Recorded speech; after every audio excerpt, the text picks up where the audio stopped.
You are now listening to the Verified Phenoms podcast. In this show, we speak with individuals who have come from all walks of life and have overcome the mental limitations of imposter syndrome, perfectionism, and overthinking. Get your notebook ready and stay tuned to learn how you can win your mental battles and become a verified phenom as well. What's up, everybody? Welcome back to another episode. We're always in the season talking to real people that have gone through real challenges, that have real results. And today we have with us Melanie Mitchell. She's a career and life coach who left the career and recruiting industry after close to 2 decades. She worked for a friend only to find herself in massive debt and fractured friendships, and woke up to realize that she was pursuing someone else's dream, but not her own. The only problem was that she didn't know what her dreams were. She calls herself the accidental entrepreneur. Now, 4 years later, her business continues to grow. It was by rebuilding, manifesting confidence, and belief in herself that she was able to move forward and create a business that ultimately helps others people navigate their careers and lives. Melanie, good morning to you. Happy Wednesday. Happy Wednesday. Good morning. Glad to be here. Thank you so much for taking out your time to be here with us today. So, like I was telling you, I do have some rapid fire questions just to get us started today. I just want you to say whatever the first thing is that comes to your mind, and we're just going to move forward, all right? Sounds good. All right. What is your favorite carb? Bread, pasta, rice, or potatoes? Oh, you know what? I'm going to go with bread. Okay. What's your ideal temperature outside? You know, I can go fairly hot, but I think a good 85 is, that's a good pool day. Are you saying that just because that's what it was last week and now it's 40 now? No, I would prefer it to be, I would take a good solid mid 70s year round. So, but I do I don't mind the heat. So, All right. Climb a mountain or jump from a plane? we're going to climb a mountain. All right. So I don't know if you heard, but they are already planning to have the first space hotel, and I believe it's like 2030 or something like that. Would you be interested in going if it were free? Probably not. I don't know how I would do with the travels. Super Mario Brothers or Zelda? Super Mario. Something from your childhood that you still do today? Oh, that's a good. You know what? I don't really know that I do anything that's from my childhood, to be honest with you. That's kind of sad, but now I gotta kind of think about that. I was like, oh man, I don't know that I do. Because no, there's not much that I probably do when I was a kid that I do today. So maybe it'll come back later. Maybe something might pop up that I think about, but no, I've got maybe small. Gotta think about that now. What is the best advice that you received? You know what? I'm gonna say what my mom used to always just say, is just laugh at yourself. You don't ever take yourself too seriously. Do you think that could be the answer to the previous question? Do you still laugh at yourself now? I laugh at myself. Or did you do that when you were a kid? I laugh at myself. Definitely did not do it as a kid. That's why my mom always. But I do it now. I appreciate the advice more than I did then. My mom was very just kind of definitely not uptight, not very rigid and things like that, and she could easily laugh at herself, and she got 2 daughters that were the complete opposite. So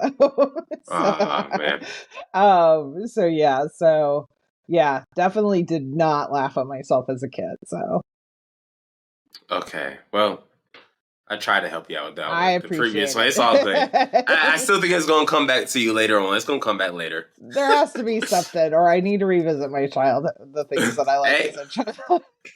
Maybe that could be a great kickoff to 2024. Doing something, doing little things like that. So Yeah, things that made me happy as a kid. it will fill your heart, I promise. So, after nearly 2 decades, you decided to leave the recruiting and staffing industry.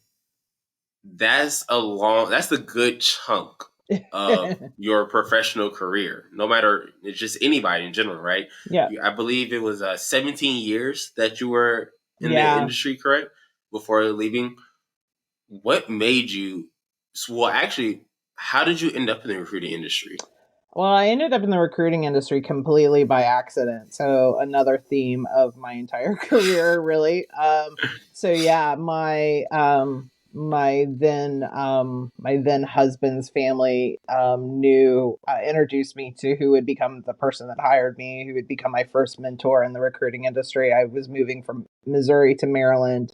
I took the job honestly with the thought of like, oh, if I don't like it, I can just find something else once I'm out there, once I've made the move. I knew nothing about being a recruiter. Nobody grows up saying, oh, I'm going to be a recruiter when I grow up. I mean, you're never going to meet somebody that's going to say that.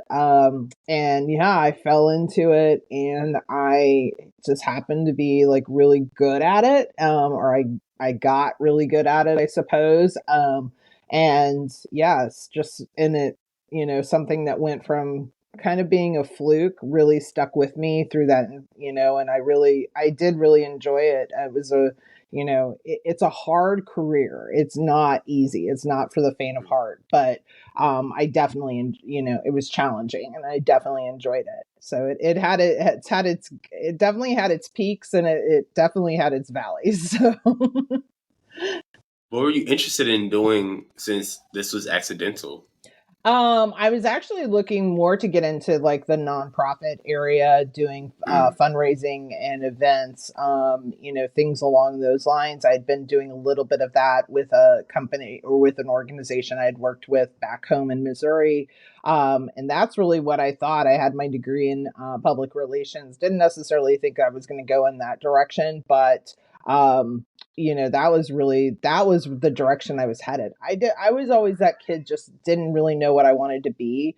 I mm. changed my mind quite a lot growing up, and so even in college I changed my mind quite a lot, so much to the dismay of my parents. I don't know if they ever thought um, if I would ever figure that out per se, but Mm. yeah, so it was one of those things that I was like, oh, I want to do that, or then I'd be like, I don't really want to do that anymore. And so yeah, finding my kind of my home, and in essence of my career, it wasn't an easy one for me. That is so relatable. I feel as if so many people can just say, "Oh yeah, I truly had either no idea what I wanted to do, or I was always trying to change what I wanted to do." Yeah. Um, and that can be very difficult, especially within today's age where there's so much being presented to us, and we aren't necessarily sure of which path is meant for us. So, Yeah. I would go ahead. I was just, yeah, I didn't really also have like, people in college or anything like that really helping direct me either. I was kind Mm. of very much like on my own with that respect. And so like my daughter's in college, she's a junior this year. Um and so, like she actually has, like professors that answer questions, and like she's going to go get her master's in her degree, and so she's asking like the smart questions. I don't know if it's just better education or what, I don't know, but like, she actually has college counselors that are helping direct her, and yeah, so a lot more direction in that regard. Something I just didn't have, like I didn't really, either I didn't utilize it or I just didn't realize. I'm sure that it existed, but it wasn't like openly. I don't feel like it was openly known. I don't even know like who I would have gone to. So, well, maybe it wasn't available then. It's possible. yeah, I don't, like I don't really remember that being a big chunk, a big piece of it. So I felt like I had to navigate a lot of that on my own. So, as someone that was consistently changing their mind or just being interested in possibly different paths, what was the mindset or thought process for you of knowing or trying to figure out what your final destination was going to be? Yeah, I mean, for me, I started like, I was a young mom, so I was 21 when I had my son, and so I finished college after when he was 2. And so for me, part of it, I did get into the job with a nonprofit, and then I sort of just kind of made my way. Like I actually the last position I had with them, I created really on my own. I said, "Hey, I'll be your assistant to the CEO if I can also do helping organize all the fundraising and the special events. They didn't have that role. So I really kind of created that. But I learned a lot along the way in terms of things that I did like. And that's something I do when I'm coaching people. I often talk about the things that like, what are the things you like to do, or what are the things that you feel really good about, and also what are the things you didn't like to do. I got to interact with a lot of different people. I got to talk to a lot of different people. I was always on deadlines. I always, had some project that I could always be working on. There wasn't a lot of dead time. And so, those are characteristics that still reoccur today. And that's absolutely in recruiting, all of those things. So, working under pressure, being able to do that.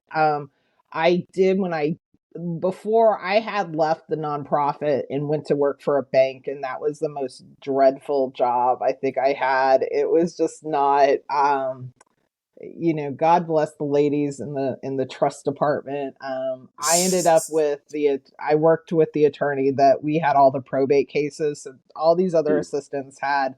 I call it my real job. I call it my grown up job because it paid very well. It had good benefits. I was a single mom. I felt like I had to, like take that grown up job. But I got in there and I was just literally like, these women have been in here for like 10, 20 years, and I just couldn't see myself. One, I didn't really like, I felt like I could have been their daughter more than I was like, and I didn't have any my clients were all dead. So I didn't have any clients that I could talk to. They all had clients. They were getting gifts and things. And I literally, we had probate Oh my cases. goodness. It was just, it was dreadful, and I hated it. I just hated it. Because it just wasn't challenging. And so I kind of knew at least after that, like, okay, this is something, these are things that you have to have. I don't know that I ever put it into like that kind of framework, but I understood it. I understood like at least what you don't like to do, or like what the right environment. So I didn't know anything about recruiting, but once I got into it, I have really good listening skills. That's one thing that I particularly am very good at. And so was, it really suited myself. And I think it shocked a lot of people because I'm not a natural salesperson. Um, and I didn't necessarily always fit the mold of what was expected as kind of a hard hitting sales, because recruiting really is sales in many ways. And so there's a lot of things that I didn't fit the typical mold of what the typical hire, I should say. So, in terms of, let's just say, in the theme of imposter syndrome, right? Somebody that may be stepping into a new role and knows that it takes a certain personality or a certain skill set to be able to excel in that role. In your case, stepping into the recruiter role, you were just saying how it's more of sales. It is sales, but it's person to person selling. You're not necessarily selling a product. You're kind of just selling, a Yeah. job in a way, right? And if you were aware that you didn't have that much sales background, did you ever feel as if while you were applying and after you got it, let's just say the first 3 months, that this wasn't for you or that you shouldn't be there? The funny thing is, I never really felt that in the very beginning. I, took to it. I understood it. I followed through. I kind of just, I really kind of did the things that I was just told to do of like, okay, this is how it Mm-hmm. goes. This is the process. I trusted the process really. Like I said, I had a really strong mentor, which I was very fortunate about. But I also got my start with a company that's worldwide known. They have they have um, a very long, a very established process, I should say, in terms of how to go about it. So I actually never recall like thinking like, oh, it's funny, like in the beginning, I don't think I ever really recall saying, oh, wow, I can't do this or this is going to be really hard. I mean, it definitely was hard. It was hard to like put, because I'm an introvert by nature, and so sometimes being put on the spot or having to do like mock sales calls, things like that would definitely put me, the introvert would come out because I don't like the spotlight on me per se. But yeah, I never really thought about that. It wasn't actually until probably later in my career when you'd hit like road bump, speed bumps and things like that, where our, maybe sales weren't going the way it was supposed to go, or you were getting a lot of pressure that, you kind of like, okay, can I still do this? Like, do I have that ability? Like, where that self-doubt and question. I think part of it back then was what I was so naive in what I didn't know, that I didn't know what to be afraid of. And it didn't necessarily until, when you finally are entrenched in it and then you hit, maybe that roadblock or you hit that wall of like, okay, I'm not having success right now, because what it feels like. And then, but you also know where you're at. And so I think that's when it starts to pull into question of like, okay, that failed, or that, like when you have multiple failures or you're just not seeing success like maybe you were, you know even because in recruiting, it's all about kind of your last placement. You're only as good as your last placement. So you get a very finite point of like, congratulations, that's amazing. And then it's like, okay, back to work. And Yeah, so the celebratory, you're not really celebrating that for a long period of time. gotcha. So you said something that really stuck out to me. One, that you're, of course, you're a recruiter, but also if you think about now, you're a life coach as well. But you said that you are an introvert, right? Just kind of naturally. How does that work for anybody that is maybe interested in being a recruiter or that's interested in being a life coach? You have to, of course, work with people one on one, but maybe it takes a while for you to get out of that shell. Yeah, so it's an interesting the fact that I ended up in a profession that really required me to interact with people on a daily basis. And again, I think being the introvert, I was a painfully shy kid. I mean, I really was painfully shy. So she still shows up every now and then. Like, definitely, I don't like networking events. I definitely don't like awkward networking events, I should say. And so, things like that. But one of the things that, I think by the end of my career, one of the things that I was really good at is just really being myself and not trying to be somebody else. So again, my listening skills, there would be times I'd be on my headset, and people would be like, is she on the phone? And I'd just be listening to the candidate or the client or whoever I was talking to, taking in the information. And that's really and that's a lot of what I do now, is just like, okay, get the other person talking, pick out the pieces that they maybe aren't recognizing, or know your questions, things of that nature. So a lot of those skills I use today as a coach.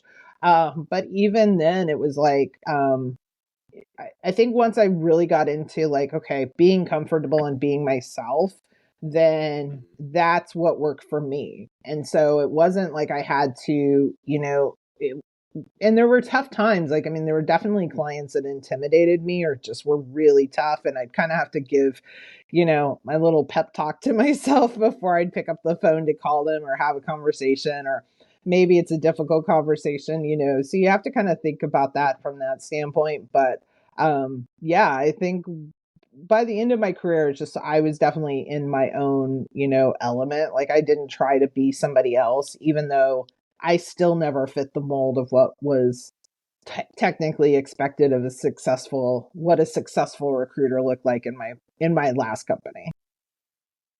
Why did some of those people that you would have to call intimidate you before you can go on the phone with them? Very strong personalities, and sometimes where they kind of dominate the conversation and or try to take over the conversation, and and it just being, having to kind of stand your own, like especially if you're negotiating, rates or salary or things of that nature, where you could easily, it's almost like they're the bulldozer, and that's just their personality of like, okay, I'm going to come up, I'm just, I'm going to control and dominate the conversation and not give you, a word in. And so I think that's one of the big things. Like now I can recognize kind of those individuals, and and sometimes I just had a client that kind of had that personality, and in the beginning it was like, whoa, like, okay, but then it was like, okay,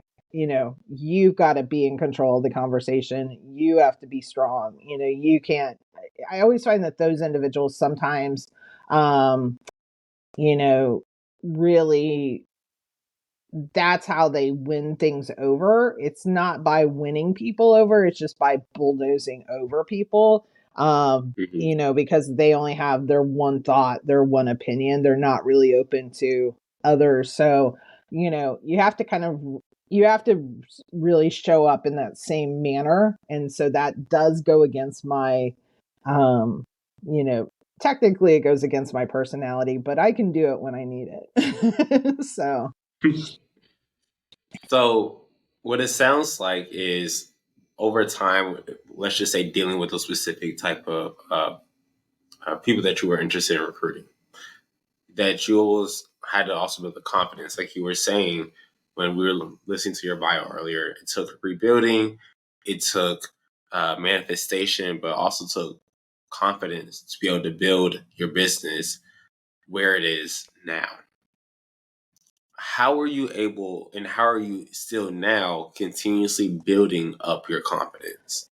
We're going to get back to the show in just a second. But in the middle of your journey to create, innovate, and lead, you probably found yourself facing challenges of creative blocks or stuck in the cycle of overthinking. Here's the thing, you aren't the only one experiencing this. So why should you go through this journey alone? What if there was a community of like-minded individuals all striving towards success, ready to support, motivate, and hold you accountable? Well, I have the solution for you. A place where ambition meets action, where your dreams get a roadmap, and where every single stride gets celebrated. We're more than just an online community. We're a collective of creators, freelancers, and entrepreneurs who believe in the power of togetherness to overcome obstacles and achieve greatness. Joining this online private community means that you're not just setting your goals, but also taking decisive steps towards them, with a community ready to cheer you on with every step of the way. It's about consistent progress, shared learning, and the taste of achievement.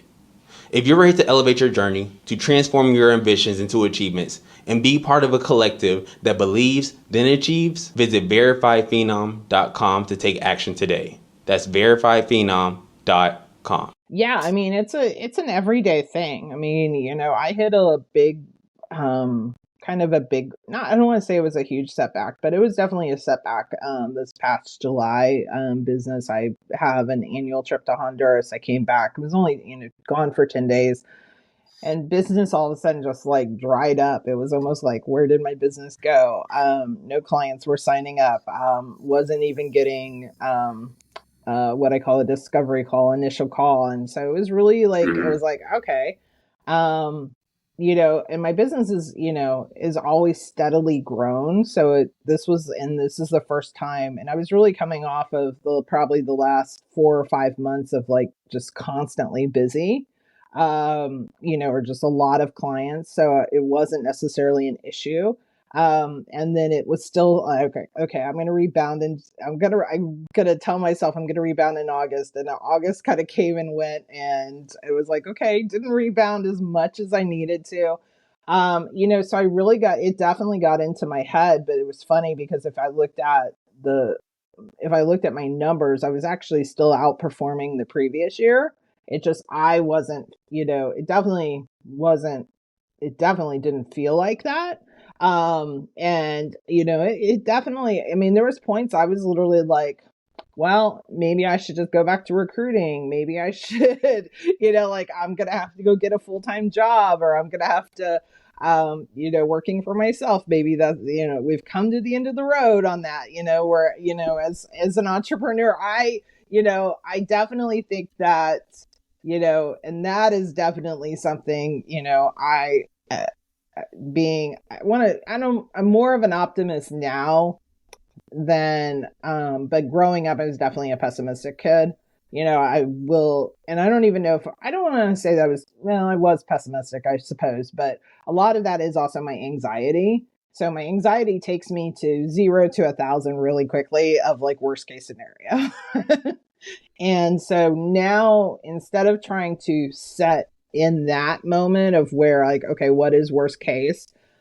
Okay, what do we got to do? Like, and then continuing to look at like, oh, but look at your financial numbers. You're ahead of last year. Like looking for evidence of what that actually, of proof basically, of like, oh, you can do this. You started this business really on nothing. I didn't have a dime to my name, honestly, when I started coaching.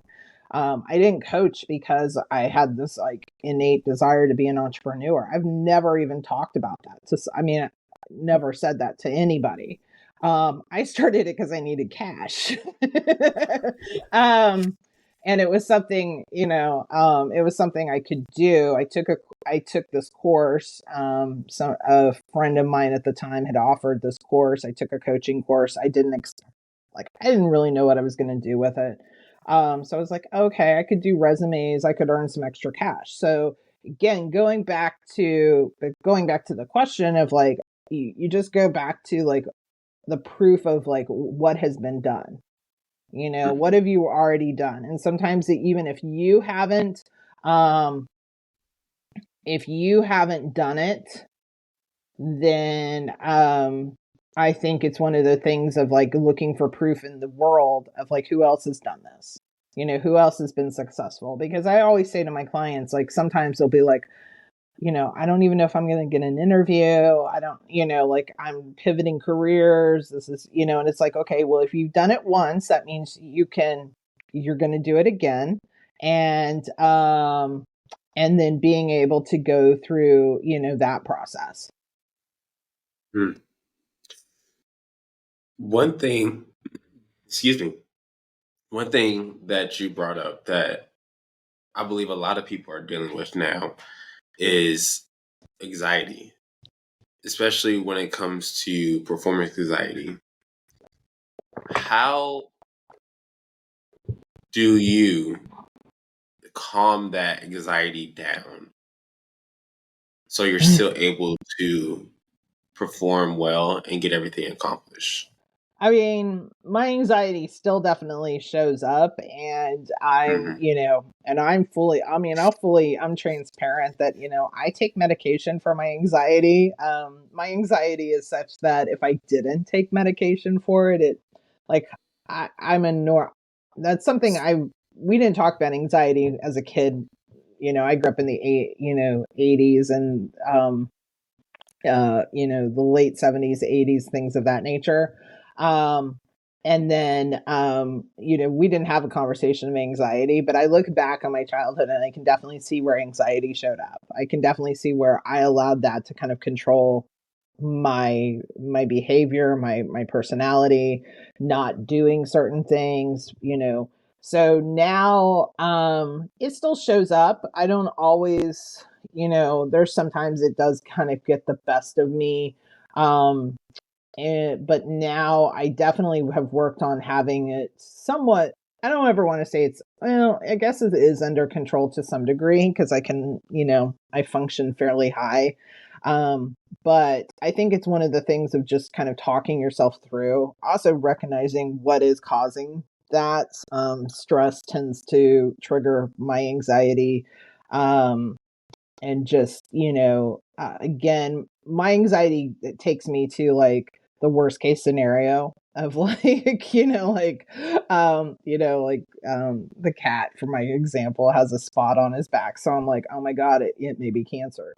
I'm not a vet. He hasn't been checked out, and other people are like, I'm sure it's nothing, and I'm like, so it's just really like being able to keep, also keeping just a routine. So like for me, working out helps me with my, making sure that I feel good, helping, getting good sleep, things like that are, just keeping those things under kind of control helps me keep my anxiety under control.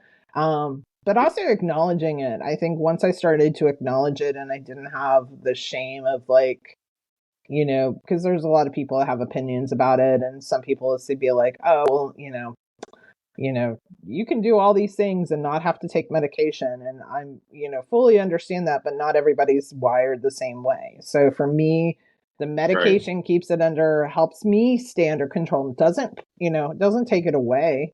But it also just helps me, but it helps me. And so that's, it's like, no, that's my decision and that's what works for me. It may not work for everybody, but you have to find what works for you, and you have to find a routine that works for you.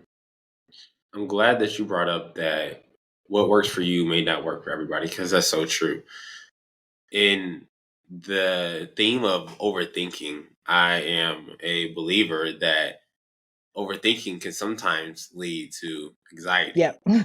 Because like you were just saying, you will think about one thing in terms, let's say your cat, and you go to the worst case scenario. Now you're thinking, oh man, now I have to go ahead and take my cat to the hospital. Maybe have to pay for all these lab tests. How much is this going to cost? Maybe if we just connect this, what you were saying, like the discovery calls aren't coming through. I'm going to have to go back. Now I got to go back to being a recruiter, right? because my cat has a black spot. Right. And and even though somebody may be like, that's extreme, but that's the thought process of a lot of people, and it's just like a rabbit hole. Oh, it is. That I mean, you can go down. And people don't understand that. It's like, no, I can go down a rabbit hole in a quick second. I mean, it doesn't take much. I mean, for me to go there. And and I think it still shows up, in like personal relationships, dating, for example. My anxiety does not do well with dating. It does not mesh with dating very well. So, there's this things of like, okay, that's an area that I have to work on. I have to work on that for myself, so that I do have a little bit more control over it, and I have a control over my thoughts. And again, it's not. I don't want to act like, just have positive thoughts and everything's going to be, but there is something about the thoughts that we do put into our mind, the words that we say about ourselves, whether you consciously or unconsciously realize it, those do manifest into the reality of how we view ourselves, how we respond to people, how we act, so it is being conscious of that. Again, it's not, I'm very realistic about like what the world is and where we're at in this world, and like where the job market is, and people are struggling, and and I get all of that, and I've been there myself. But at the end of the day, it's also a matter of choice of what I choose to take into, allow into my world, basically.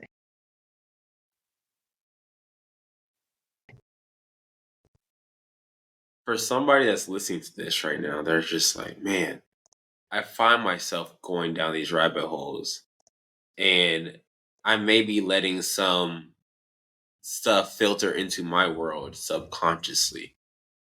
What advice would you give to them? What conscious steps can they take right now? That way, let's just say a week, 10 weeks, or a year from now, their subconscious thoughts and their world that's around them is starting to improve day by day, week by week. Yeah, I mean, I think first off, it starts with gratitude. That's a big piece of it. And finding the things that you can be grateful for, whether it is, like my morning coffee. If the day is really bad, it may be the morning coffee. Yeah. Okay.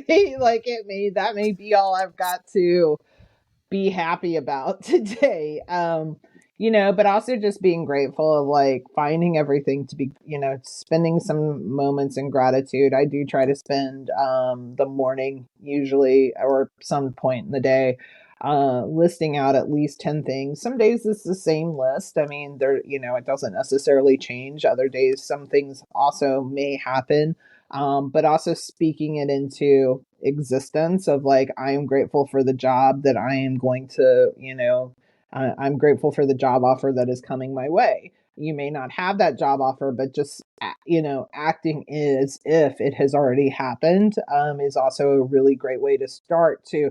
And it's a small thing you can do on your own.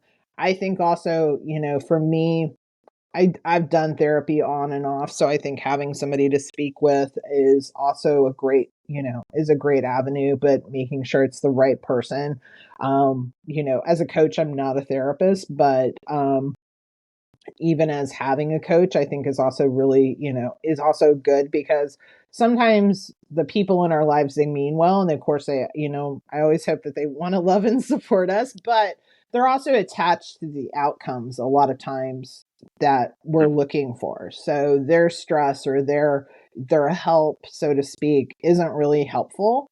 So we got to kind of have, sometimes I think it's good to have like that third party perspective that, yes, as a coach, I am attached to the outcomes. I mean, I want my clients to be successful, but I'm also realistic to know that it's not all on me. So I can't, if they're not successful, it's not necessarily a reflection, I should say, of me as a coach, because there could be other factors that went into it. But so getting somebody to speak to, a therapist, even, I definitely think has been helpful as you know, in my life as experience different, trials and tribulations and then also, like I said, keeping with a good routine. Like for me, working out is definitely something that helps, keep me in a positive mindset, helps me remain positive.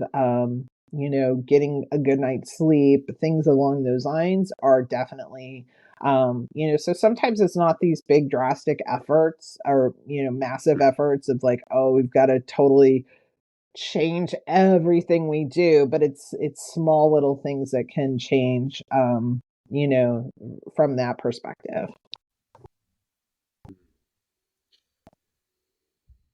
I have two last questions for you. Cool.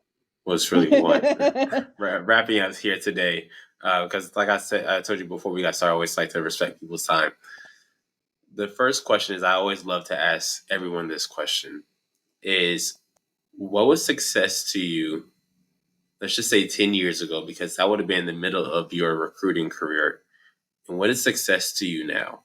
Yeah, so success to me back then definitely was all about the business. It was being the best in my business. It was being the best, I don't know if I was a managing director at that point, but, being the best, being at the top of my game, truly was a huge aspect of that. So my daughter would have been 11, my son would have been 18. Um, so yeah, and also I think being able to, yeah, I think that to me that was like it was more about the business.